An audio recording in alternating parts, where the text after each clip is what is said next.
There's been so much interest in the Proteus design, and I see there are a huge number of new builds going on across the globe. I thought it'd be worth just running through my final setup after many hours of two-boat tuning with Craig and development of the boat. So starting from the bottom, I use a robot fin and bulb. I find these extremely stiff and seems to provide a good balance for the boat. I use a John Gill rudder, which may or may not be the best shape, but that's the one I've settled on at the moment. The hull itself is a three-piece hull and was printed by Craig, so I know the print quality is excellent. I covered it in a couple of layers of 25 micron glass mat, e-glass mat, and then with epoxy, just to provide a bit of strength in the event of any sort of heavy hits taken on the water. So that's the hull. The deck, I noticed there have been some comments on the decks, the hatches. The front hatch I've got no problem with. The back hatch is fine. Changing a battery, the only problem with changing a battery is in wet weather, when you have to keep the boat dry when you put the tape back on the hatch, but it is manageable. One of the things, an idea I pinched off Brad Gibson, is I use a Pico switch, which is a little switch that enables me to turn the battery on and off with a magnet. And I've just got it attached to my transmitter cover, and all I have to do is put that over the battery and it turns it on and off. So moving up to the rig, I think that's it. Yeah. Oh yeah, inside I use a Stinger winch. The Stinger winch is mounted in here and is really easy to fit and set up. And I do use a spiral winch, which I found very successful on this boat. It's easy to get the alignment of the sheets right inside. So moving on to the rig, I use the similar design to the sailboat RC jib booms. The Cunningham's slightly different, but I use these brackets here and here to control the jib uphaul or jib downhaul tension, and that makes it easy putting the boom on and off.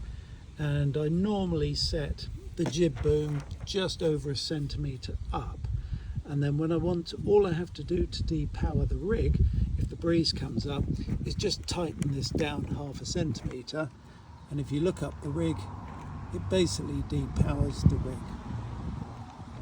So that's all I have to do to depower when conditions change at a meeting.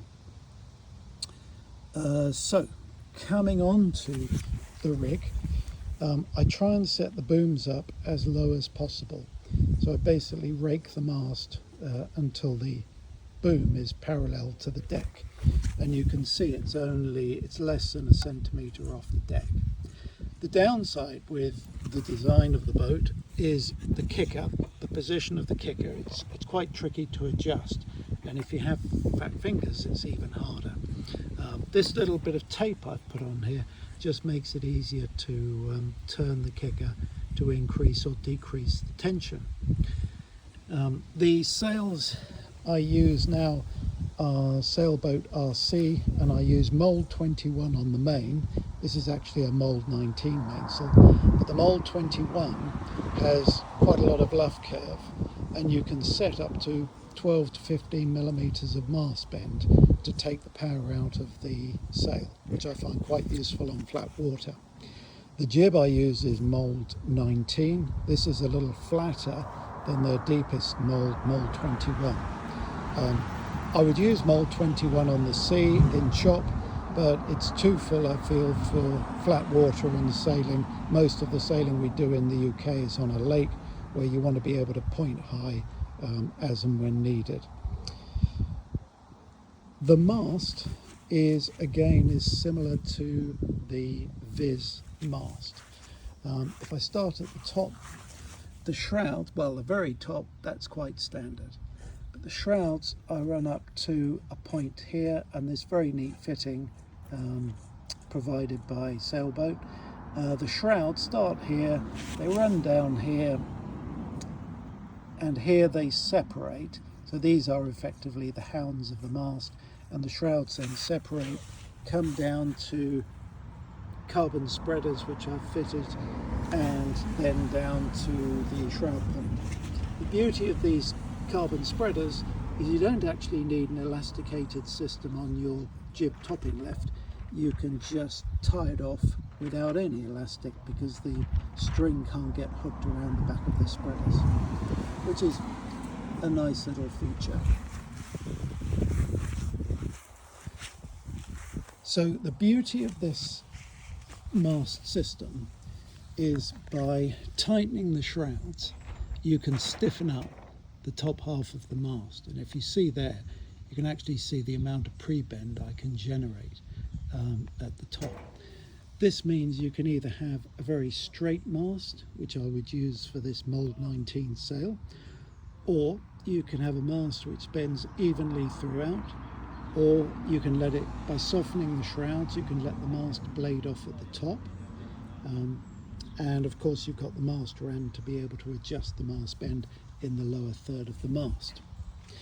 The other feature of this slider here, this can actually slide up and down and is held by a grub screw, is you can take it up for very light weather, so you can have a soft rig with very little jib luff tension in calm conditions. And the reason for that is the jib will goose wing really easily downwind, which is hugely advantageous to those boats that have 15-20 millimeters of mast bend, who have to apply backstay to straighten the mast. They get jib luff tension, and then it's really difficult to goose wing the jib downwind. So that's an advantage there. And then as the wind comes up, you drop this down, and by dropping it down, it allows the top of the mast to become less supported, and the top of the mast bends away to leeward and depowers the mainsail, which I find a great help in a breeze. So that's pretty much it. I thought it might be useful to show you exactly how the boat was set up. Enjoy your builds. I hope they're really successful, and I look forward to see you on the water somewhere.